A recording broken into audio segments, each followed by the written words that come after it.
আমরা দেখব string search মেথডের একটা মেথড, সেটা হলো ইন্ডেক্স অফ।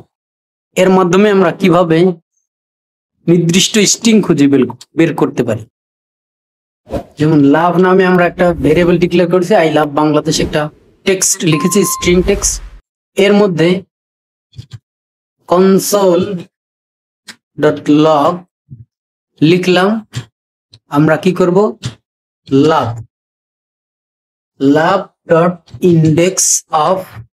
এখান থেকে আমরা ইন্ডেক্স অফ কি বের করব, এই যে লাভ কিওয়ার্ডটা, এইটার ইন্ডেক্স বের করব। সেভ করলাম। সেভ করার পরে যদি আউটপুটটা দেখি তাহলে আমরা বুঝতে পারবো। Note index of dot JS, দেখুন এটার ইন্ডেক্সটা 2, এই লাভ ইন্ডেক্সটা হলো 2 কিভাবে, এইটা হলো 0, তারপর একটা হোয়াইট স্পেস 1 এল লাভ 2, লাভটাকে খুঁজে পেয়েছে, এটা 2 নম্বর ইন্ডেক্সে রয়েছে। ধন্যবাদ।